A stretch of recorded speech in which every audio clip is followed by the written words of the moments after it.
We expected that there would be more infrastructure. We expected flying cars. We expected a Jetson sort of future. And instead, we got a communications future and an internet future and a computer revolution.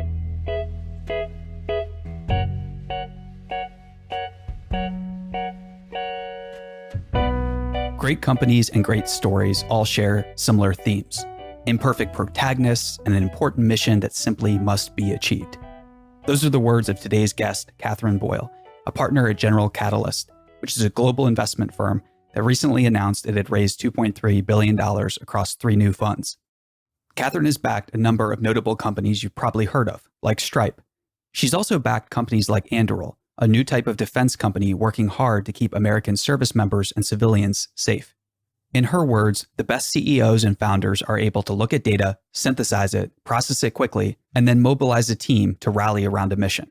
In today's episode, we talk about that, plus some of our favorite philosophers like Leo Strauss and Rene Gerard. We talk about the mass migration of movement of people that's happening right now in the US. We talk about the new ways of working and thinking and where we're headed in the new normal. Let's jump into today's conversation with Katherine Boyle. This season of Hidden in Plain Sight is brought to you exclusively by our friends at Splunk, the Data to Everything platform. Splunk helps organizations worldwide turn data into doing. It's time for data to be more than a record of what happened. It's time to make things happen. Learn more at Splunk.com or by clicking the link in our show notes. Katherine, welcome to the show. Thanks so much for having me. I'm excited to talk to you. You just polished off a chocolate croissant. Sorry to tip your hand there, but that is a great way to start the day. Gave away my secrets. The secret to success is a chocolate croissant every morning. Hidden in plain sight. 12 other early stage VCs just bought chocolate croissants now to see if there's anything there. I'm a true contrarian. Yes, for sure. So tell us a little bit about yourself and your work. Our listeners might not be familiar with you, but what do you do? Sure. So I am an early stage investor at a venture capital firm called General Catalyst. We are a sector and stage agnostic venture capital firm that's been around for about 20 years. And the headline is we invest in category defining companies. Companies that are building the future that we don't see. And we invest at the earliest of stages. So because I am so early in sort of the life cycle of these companies, these are often 10, 15, 20-year journeys where the company looks very different when I invest than what it looks like when it goes public and even beyond. So I think that the high level is that we're investors, but I think beyond that, I look at this job as much more than investing. I look at it as a way to look at where the future is headed, a way to back people who are radical in their beliefs. Often they're protesting the current status quo, and they're thinking about things in a very different way. So it's a true privilege to be a supporter to those types of people in the era that we're living in. I'd love to unpack one thing you said, which is category defining. I think that's very interesting. The best companies often create new categories, new markets, and then tend to dominate them. So when it comes to that, how do you think about like category design and what does that really mean? Yeah, it's a great question because I actually think investors really struggle with this. What happens when you're a successful investor, say you invest in a great defense company early in your career, immediately people, because they're mimetic and they like to draw patterns, will say, oh, well, you're really good at understanding what's happening in defense. You should invest in 25 other companies in the defense world. But that's not actually what happens in markets, and that's not what happens in venture. There's usually one company that dominates a market. In finance, we're an investor in a company called Stripe, that the mission is to grow the GDP of the internet. Like, what an extraordinary mission that is, but it's a category defining company. And we invest in all sorts of different categories with the belief that there will be a market leader. And we want to be in that company. And what's interesting from the investment perspective is that a lot of investors will stay kind of in they'll stay in their lane. They'll call it once I make an investment in cybersecurity, I'm going to do a lot of other investments in cybersecurity. And I'm what's known as a generalist investor. And that once I make an investment in a space where something's doing quite well, I immediately say, oh gosh, what's next? Maybe I should look at journalism. Maybe I should look at healthcare. Maybe I should look at longevity, and areas that are so disparate from each other. I consider it an incredible privilege to be in a career where I'm constantly learning. I'm often the dumbest person in the room because I'm starting out a learning journey again and again and again. And I have to fight against the kind of human impulse to want to be an expert and to want to be someone who considers themselves to be kind of a titan of a certain field. Sure. I think that earlier approach you mentioned is a bit problematic because inherently the investor that chooses to be an expert in something and continue to invest again and again in similar companies or products or services, they tend to compete with their prior investments, right? They're not all in terms of thinking, okay, this is going to be the category defining investment. How do you think about avoiding mimesis and this desire to imitate others, especially in a world when we're inundated with messages, whether it's on social or from our peers? Is this something you consciously try to avoid, or how do you think about it? I love this question because it has absolutely nothing to do with investing.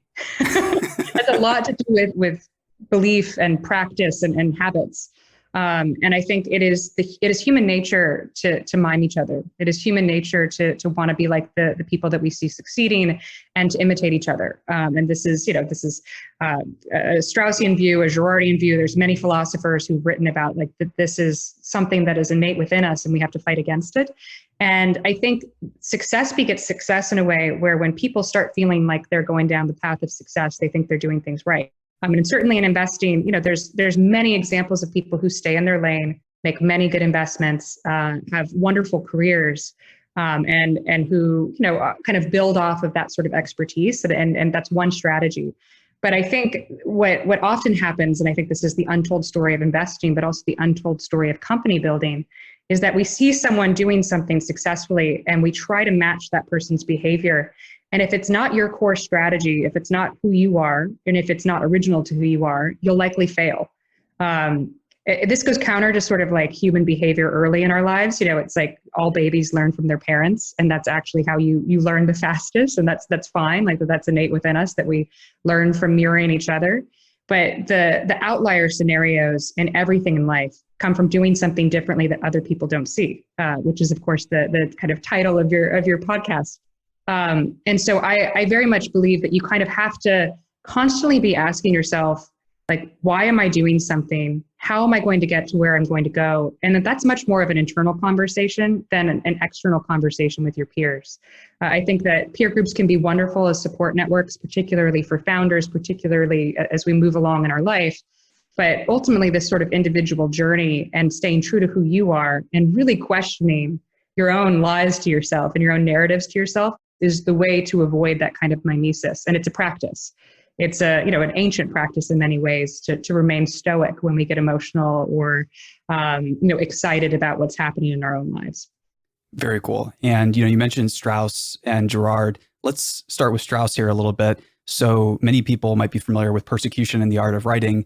What drew you to Strauss? How did you become aware of him? And what did you take away from him? Yeah, no, I already love your listenership if they're familiar with Persecution and the Art of Writing, because it's funny, that's a piece that I was introduced to in college. Actually, it was like the first piece I read by Strauss, and I was very fortunate. I had a different kind of upbringing than most. My father was formerly in the Jesuit priesthood for 10 years before he had me, and so of course Strauss and sort of the ancient philosophers were something that he sort of understood. And so I kind of grew up with that. And then when I got to college, I was introduced to Strauss, which of course is one of the people who really said we should go back to the ancient texts and we should read them in a different way. We should read them in the context of the fact that people who are saying contrarian things or people who are speaking truth throughout history have mostly been doing it in authoritarian regimes or places where it is unpopular to say truth or unpopular to say what you believe. And so you have to couch things in sort of different, linguistic ways. And he talks, I can get deeper into it in terms of like esoteric and exoteric writing, but like the thing to really understand from that piece is it is very difficult to say what you believe in a straight on fashion. Even in this podcast, we'll probably couch many of the things that we believe in other analogies, and we'll try to soften things because we want to reach the broadest audience, and that's sort of a natural human thing. And so when you read, a lot of Strauss's work, and then a lot of the books that he tells us to go back to, which is, like Platonic, like the Platonic dialogues, you're looking for sort of these hidden truths that maybe other people missed. When people read the Republic, oftentimes they think that Plato was arguing that all children should be owned by the state. And, I think Strauss would argue that that was not actually the case. And so how does this actually, how is this relevant to our daily lives? Because, these are works that were written a very long time ago. What it says about our daily life is, it's very difficult to stand up for what you believe.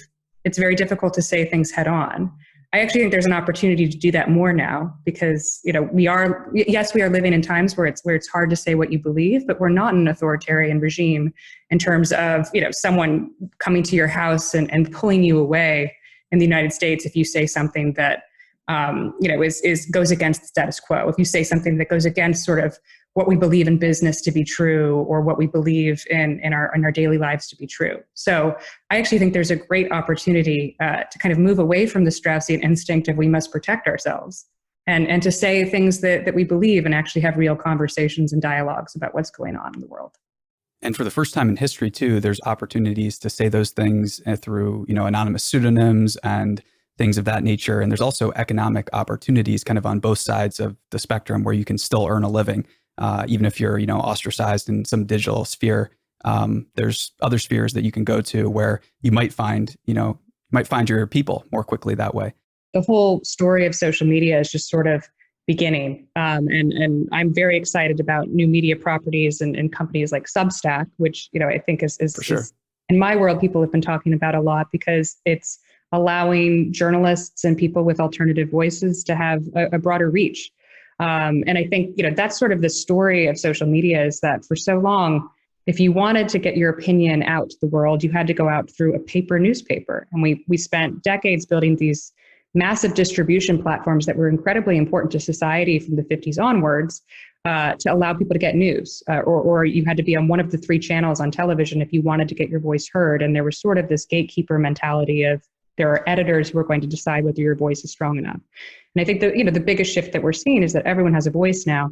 And in the early years, there's obviously like repercussions to that. And there's a cacophony around people arguing with each other and trying to kind of gain readerships and followings. But I think that changes in sort of this next generation of companies where people can be more nuanced and more thoughtful and can build careers and actually monetize their voices and their ideas in a way that allows for more people to be known.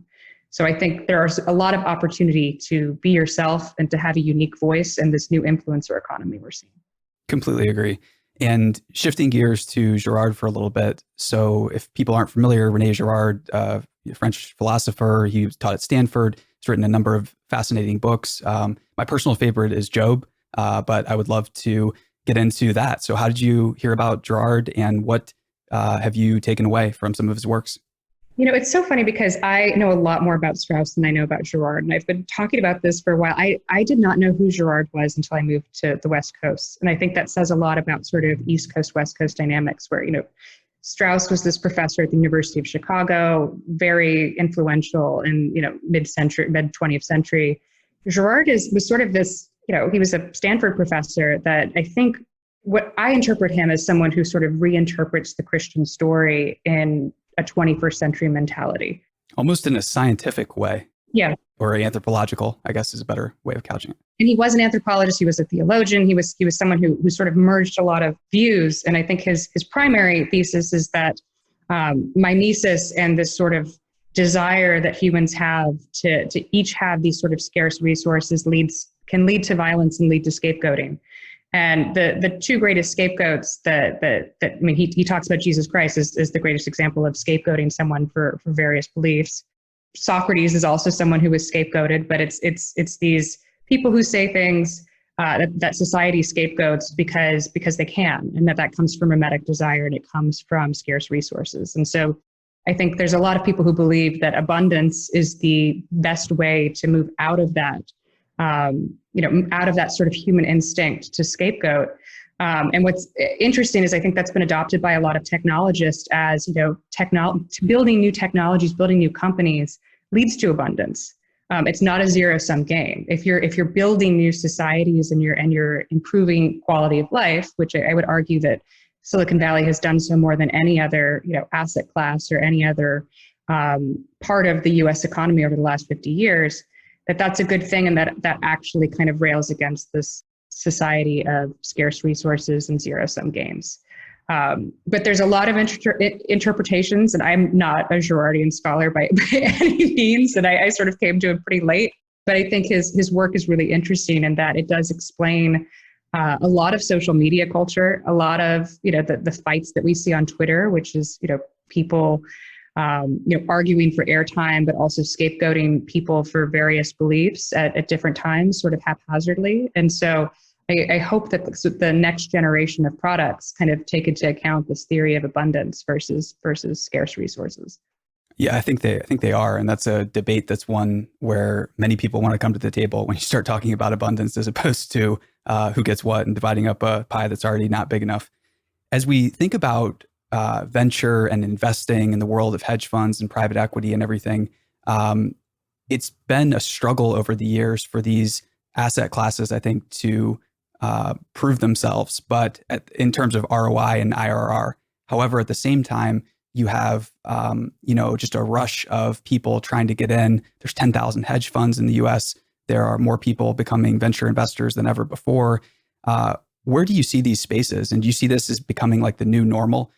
Are most technologists and business owners going to become angel investors in the future? What trends do you see happening here? Yeah, no, it's a very good question. I would argue that the macro reason is just that interest rates have remained so low, and you have 12 years of quantitative easing and a $4 trillion stimulus that was just injected in the economy that's having a radical effect on the stock market, and we'll probably see another 10 years of just rampant innovation because of that. And because interest rates are so low, there's really no way where to park your money. And technology has been the dominant sector over the last 15, 20 years. I mean, even if you just look at the IPOs of the last 6 months, I mean, it's been extraordinary to watch these tech companies have the demand from retail investors. But I'd also say, that is a function of, if you're looking at it historically, where is it easiest to company build? I actually think it's broader than just a financial reason. I think we have used technology to build companies faster, cheaper. You can start a global company from one room now. You don't need to go down to a store and buy a ton of servers. You don't need to find 20 people to start working on coding, because the abilities and the ability to kind of piecemeal something together in terms of infrastructure in order to start building a company is an order of magnitude cheaper and an order of magnitude easier than it was even 10 years ago. And so in that case, it means we're going to have a lot more people experimenting with entrepreneurship. We've seen those numbers rise, and that's a good thing. But we also have a lot more capital of people who are using that capital to be early stage and growth stage investors. And so I think it's a very good thing, because when we look at sort of productivity over the last few decades, you can measure productivity in different ways, but where have we actually seen tremendous gains? It's the computer revolution. Not the revolutions that we predicted in the 1950s and 60s. And, people talk about, we expected that there would be more infrastructure. We expected flying cars. We expected a Jetson sort of future. And instead we got a communications future and an internet future and a computer revolution. And we can argue about, the pros and cons of that, but I think that that's just going to continue. And the financial system has certainly evolved in order to support that kind of change. And we finally have the infrastructure, I think, in place, and the common shared language now about this to build the Jetsons type future. So thinking about defense, you brought that up earlier in one of your investments. Anduril is fascinating. Let's talk about the United States and the defense industry for a moment, because it's something that has been almost taboo in Silicon Valley and amongst intellectuals. They want to turn their heads and pretend that this doesn't exist, or that it's something's inherently wrong with it. So tell us about defense, and how did you get involved with this company?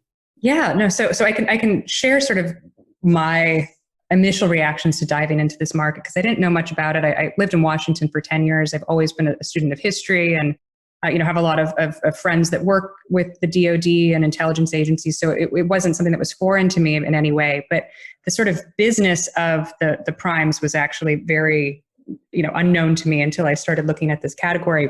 And what I'll say is, you mentioned that working in defense was taboo in Silicon Valley. And I think the media narrative around that has long been, oh, well, it's an ethics issue, or people just, don't understand military anymore. And in particularly, a lot of engineers in Silicon Valley have no exposure to it. And so they don't understand how the DoD works. And I'd say that that is largely a myth. Everyone that I encounter in my work, people are excited to work on hard problems. And if you're someone who's excited about robotics or excited about hard engineering problems, some of the first places you can experiment with those problems are working with DoD customers. So I don't think that's the reason why Silicon Valley has stayed away. I think there's three core reasons that have caused Silicon Valley to stay away, and then now why we're reevaluating it, which I'll get into. And I boil them down to mergers, margins, and interest rates. So if you look at what happened post-Cold War, post the fall of the Berlin Wall, there was an extraordinary amount of activity in terms of mergers from the five primes that have existed since the 1920s. If you look at the five prime contractors, these are the Lockheed Martins of the world that have been around for a long time. They all started in the 1920s after World War I, and they solidified their dominance after World War II. So these are very old companies that have been around a long time, and they specialized in the technologies that we had in the 1940s and 1950s. So that is one of the big problems. And they sort of saw after, fall of the Soviet Union, what was going to be the biggest threat to them, which was spending cuts. Everyone predicted in the 90s that there would be large spending cuts. And so they became very acquisitive. And something like 18,000 companies that used to be independent defense contractors left the industry or were acquired during that decade. So that sort of, mergers of these companies made these large five prime contractors much more dominant. The second thing that I think happened that made it very difficult for Silicon Valley to invest is just the advent of software. Silicon Valley was built on, we're investing in chipsets, we're investing in hardware. And then the computer revolution really made it easier to make far more money, far more effectively through investing in pure software businesses. And so a lot of firms like mine, but firms, across Silicon Valley are generalist firms.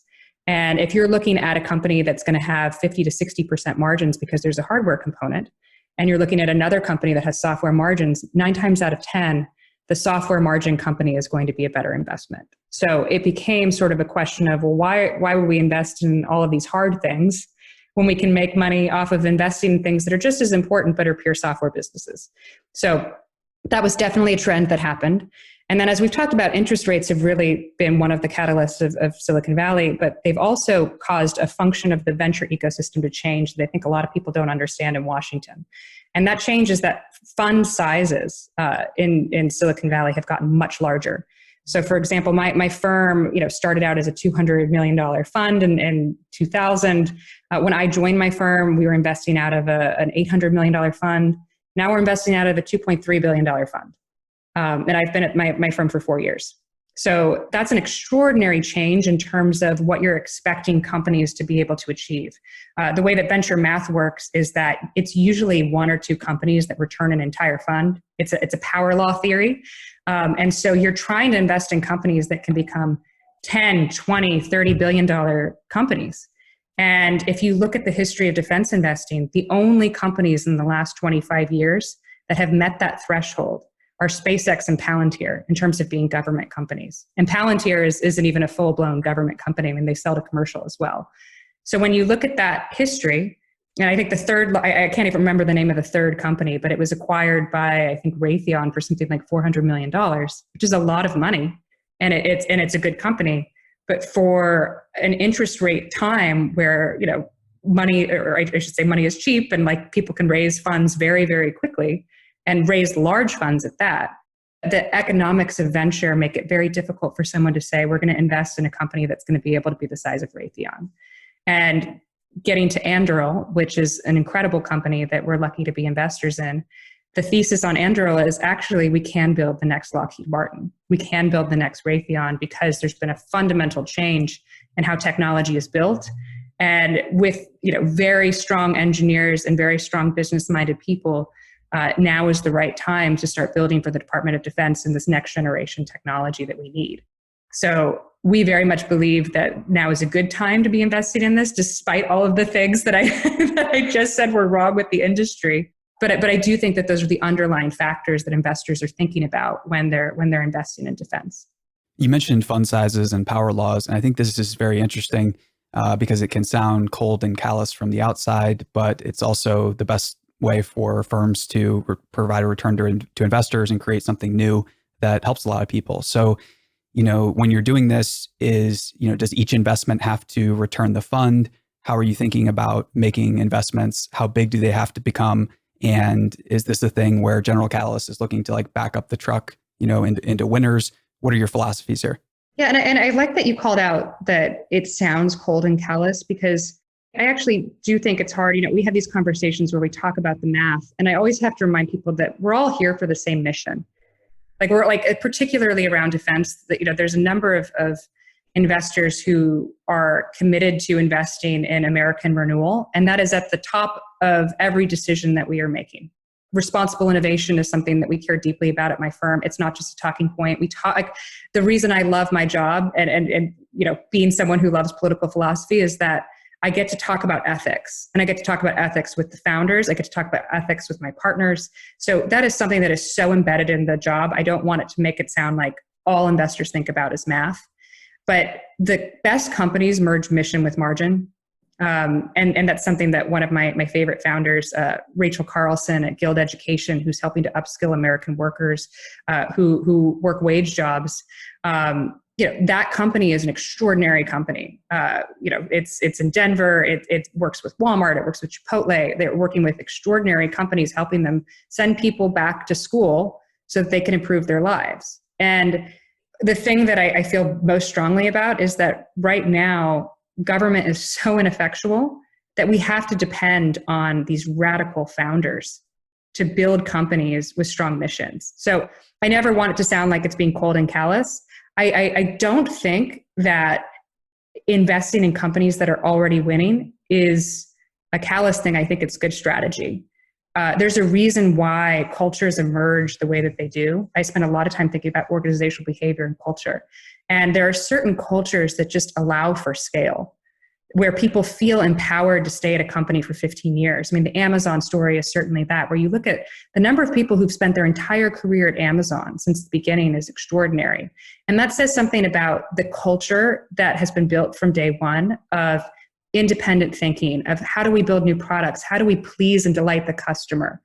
Those are important questions. And so our belief is that, yes, we like to, we like to invest in category defining companies, because usually the story of innovation is that one culture will emerge in the same way that like extraordinary countries emerge throughout history. One culture will emerge and it will be so dominant for a period of time. And it will be because it has a unique thesis, or because it's gone into a sector other people won't go into, because the people who are there believe in the mission.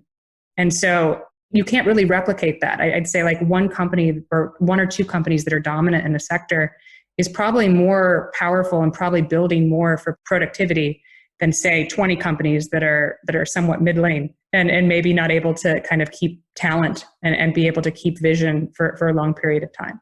And often these companies too, from the outside, we can think of them as, it's just a product or service or thing, but it's often, a portfolio of businesses of varying maturities that are all, working towards a similar shared goal. So when you think about cultures that are innovative, how do you get that balance right between focus, but also radical innovation and making a lot of small bets?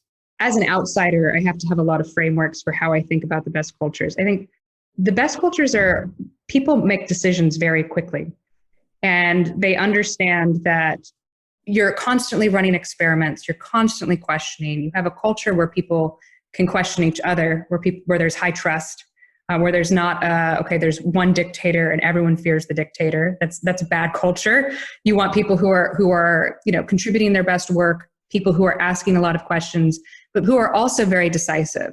A lot of what is undervalued in Silicon Valley, or what people don't talk about, is speed is very important. But the reason why speed is important is because it is a proxy for decisiveness. It is a proxy for people who can take data, all disparate, synthesize it, and make a decision very quickly. And most people like to have a lot of data when they're making big decisions, or when they're making decisions that they think are consequential for their life. I think the best CEOs and the best founders are able to look at data and to look at the upside of the decisions that they make very quickly, and make those decisions and then move people around a mission. And that's one thing where I think when people talk about innovation broadly in the media and move fast and break things has been, shared as something that was horrible for society. But there's a reason why the move fast part of it is so important. And that's because the people who ultimately create important companies or important missions or political movements, I mean, we can talk about this outside of Silicon Valley as well, are able to organize people very quickly around a mission and make decisions very, very quickly. In an election season, I think that's one of the things that's most undervalued. I think there's a lot in common between standing up a campaign and standing up a startup. And the decisiveness factor is probably the one that people don't talk about enough. Very, very interesting. And when you think about, your work that you do with companies now and the work that you'd like to do in the future, how do you want to see your job, grow and progress? Tell us a little bit about, what does your job entail now and what would you like it to become in the future?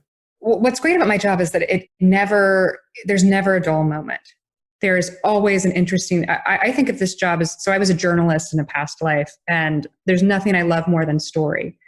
And so I think of investing as a storytelling job. I think of it as I get to meet a person that I know very little about, and I listen to that person's story for 30 minutes to an hour, and I get to make a decision about whether that is the future of the world. I hope that never changes about my job. Like, to me, that is the greatest privilege. And to be able to see such radical thinkers come into our Zoom, I shouldn't say come into our office because we're in a different world now, come into our little portal and share their view of how the world is going to look, that is something I hope I never lose. One of the things that I've noticed in venture capital is that you can do this job for so long that you can start believing as a venture capitalist that you know the future better than the founder. And I am adamant that I will never have a view of the future that's more, accurate or more well-reasoned than the theories that the founders put forth. I'm a listener. I'm not a company builder. I will build a company alongside a founder and be their partner and be their thought partner and sort of their Socratic guide. But the idea that, there's a lot, I think we've seen this movement in Silicon Valley because there's a lot of former founders who become investors, that you have to have been a builder to be successful at this job, to have empathy.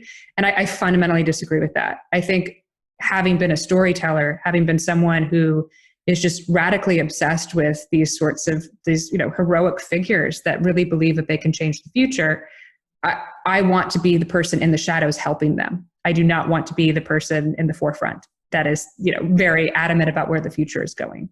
So I hope that never changes. What I hope changes about my job, I think we're in a period right now where there's so much skepticism about the types of people that come into this industry. And that to me is sad because I'm a tech optimist. I'm an optimist by nature. And I believe that the people, America's built on small business. And you could say, what's the difference between startups and small businesses? Startups are small businesses. They just grow faster. And I think that American ethos of there's something wrong with society, it can be better, and I'm going to go build it, is what makes this country extraordinary. And it's why people from all around the world come to Silicon Valley and want to start companies. And so I hope that the sentiment outside of Silicon Valley, because Silicon Valley is an idea now, it's not a place, but I hope that the sentiment of people who are anti-tech, anti-growth, anti-company really start to rethink why people decide to give up everything and found a company on a radical belief. Because those people are the history of our country. They're change makers. They're the people that we should be betting the future on. For sure. Yeah. And I think that there does seem to be this tailwind now that is coming behind entrepreneurs. You mentioned something very interesting about small businesses, which create the majority of American jobs. And I'd like to just unpack that and talk a little bit about it, because small business lending has really taken a hit recently. So there's many small businesses that are talking about, lending's dried up. You have different lenders sharing anonymous threads on Twitter, just about all the details of how they see funds to small businesses drying up. So in this new world, I think many, many small business owners are beginning to view themselves as a startup, for better or for worse. So in this new American economy, Does every small business owner need to try to be, more like a technology company? Do they need to think about doing more with less, getting investors, things like that?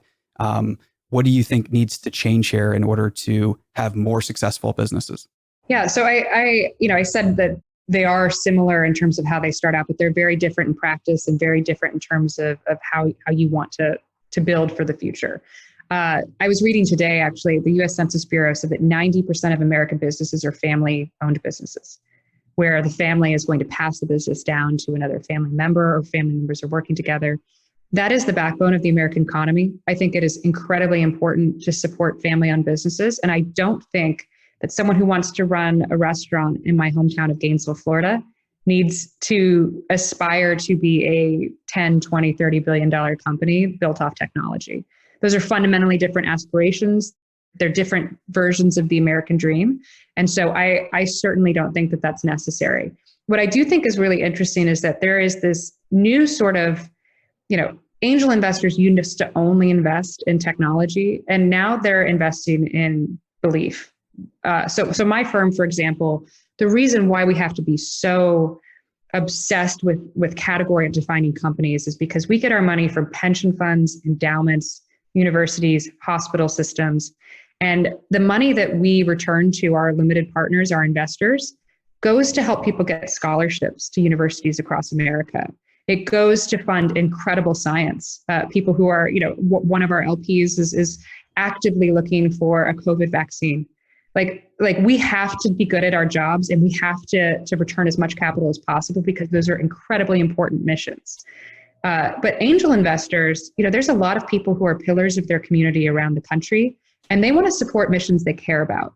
And they're not necessarily looking to maximize a return because they have people on the other side who are working on COVID vaccines. They're looking to support people who are building important things for the community. And so that is something that I think I wish was more widespread, and I think it's becoming more widespread. I think pillars of the community, we used to have this culture where if you became a successful person in your community, you would support the local ballet. And I'm not saying I'm a huge supporter of ballet and arts in general. It's a passion of mine. So I'm not saying that that's not important. But it was sort of like this organized philanthropy, that if you are successful, you have to give to these groups, and that nonprofit giving and that investing in, arts and different things like that were the only ways that you could give back. And I think there's another way that we're seeing, which is you can give back by supporting the American dream. You can give back by supporting a local restaurant, by being an investor in a local restaurant. You can support the local brewery. You can support people who have radically different ways of educating. You can support an experimental school. You can support people who are working on civic missions that go against the grain. And I think we're going to see more and more angel investors do that, and pillars of the community doing that. And I think that will lead to an extraordinary American revival. I think so too. And we have this mass migration now that's happening where people are flooding out of large cities. And many of these people that are flooding out are remote workers, right? They have a small amount of that Silicon Valley idea or ethos with them that they're taking to tier 2, tier 3 cities and other small cities all around the US right now. What are you seeing in terms of this movement, and what type of opportunities or things do you think this is going to catalyze in the future for America? I think it's a great trend. I think we're going to see both. There's sort of two visions for what I think is happening. And the one vision is, it's time to build. We need to aggregate around certain hubs of innovation and really build for the future, because we're seeing, this year has been just an example of what can happen when you live in a decadent society, or a society that's sort of taken its growth for granted, or taken its the wondrous parts of it for granted. So I very much am sympathetic with, it's time to build. And if that building means that I'm anchored in San Francisco right now, I have not left. I'm still working. I'm still building. I'm still trying to help the builders. I think, that's one path, and that's a path that's important. But for a long time, we've been talking about brain drain from, many states. I'm from a small town in Florida, and I left. And, when I went back this summer, because I was escaping wildfires and all of the craziness in California, those cities are they're incredibly vibrant. There's a lot of renewal happening in those cities. There's a lot of young people moving back to the suburbs, moving back to smaller towns, because they want a community.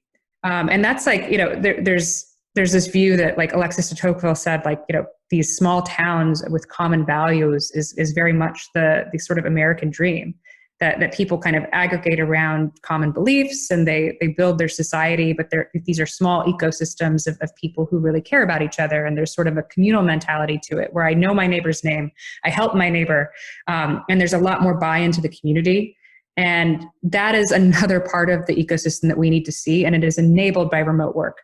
If you can work anywhere and you want to move back to your hometown, but you can also work for a great company that gives you good benefits and that makes you feel like you're part of two worlds, that's extraordinary. And that's my biggest hope coming out of COVID, is that we're going to see just a much more experimental model with companies allowing people to live in the communities they want to live in. I think it's going to have incredible, advantages for women, especially who are thinking about how do I get childcare.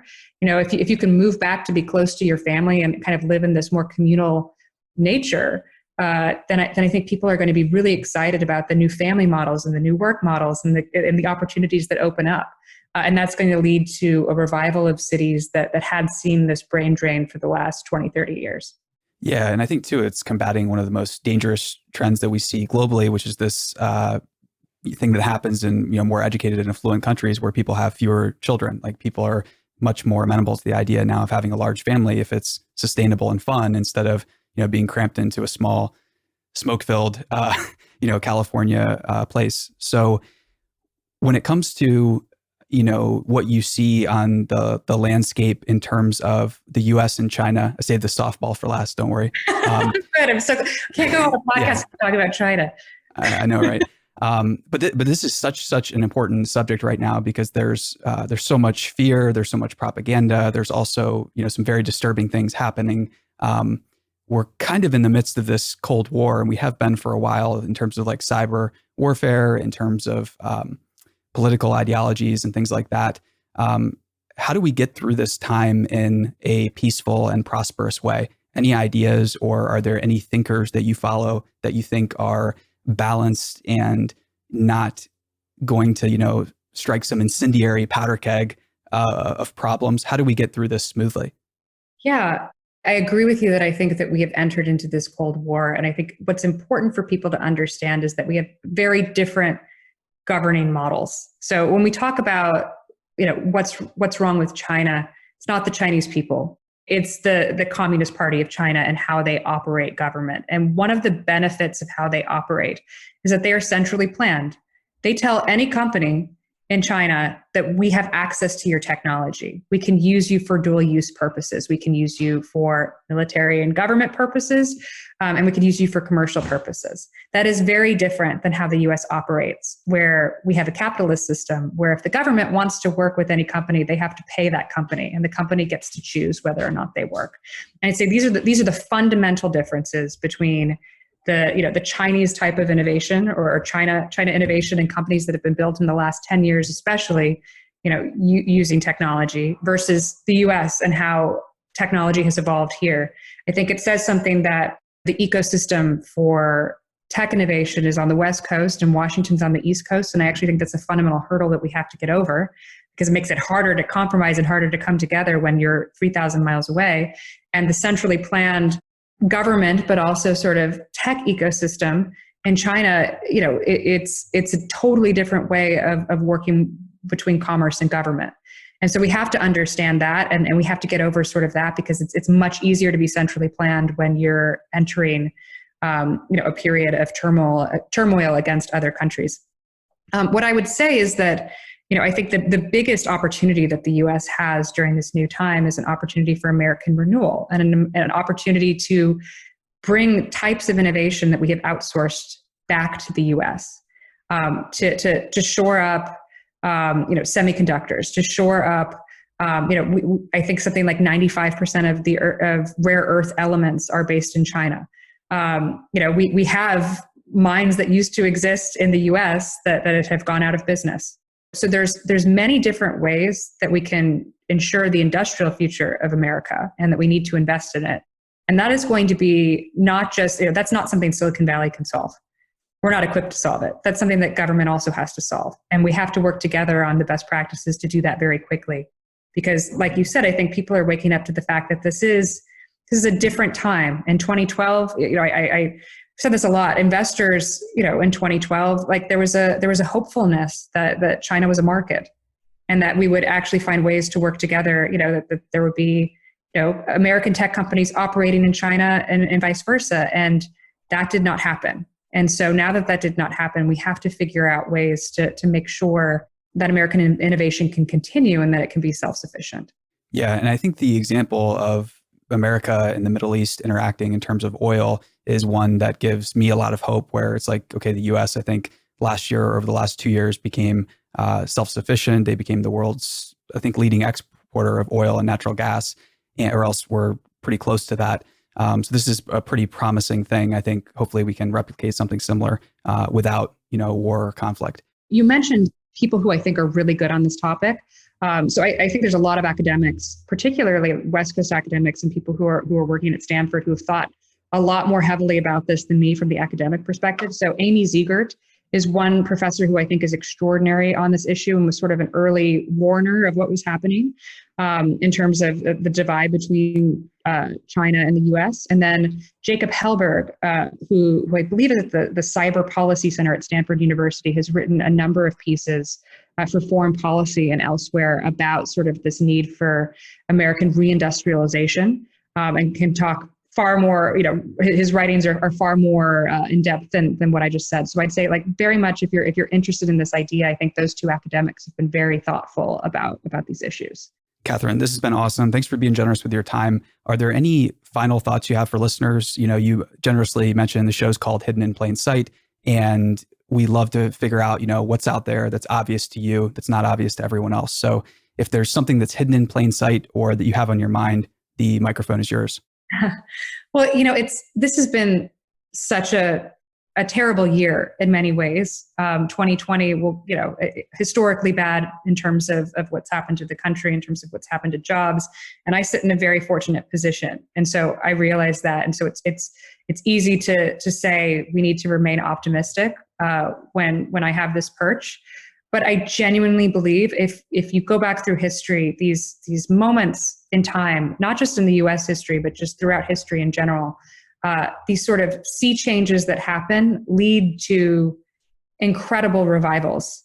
And whether that's an innovation revival, whether that's a spiritual revival, good things often come out of bad. And so what I think is hidden in plain sight right now is that we're all, cloistered in our homes, worried about a pandemic. In San Francisco, a couple of weeks ago, we had orange skies that literally looked like the apocalypse was coming.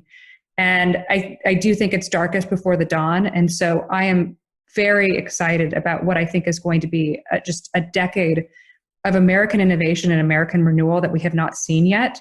And again, I realize it's really easy to say this from my perch, getting to spend so much time talking to extraordinary people. But from what I see in terms of the young people who are coming forward and saying, it's time to build, I want to build, I think we are on the precipice of something big. And I'm excited about that. And to me, it's hidden right now because we're all in our homes and reading the news. But I'm incredibly hopeful about where this country's future is headed. Completely agree. Yeah, hopefully a golden age is on the horizon. And origins, the word apocalypse just means lifting the veil, I think, in Greek. So it's an exciting time. Katherine, thanks so much. Thanks so much for having me.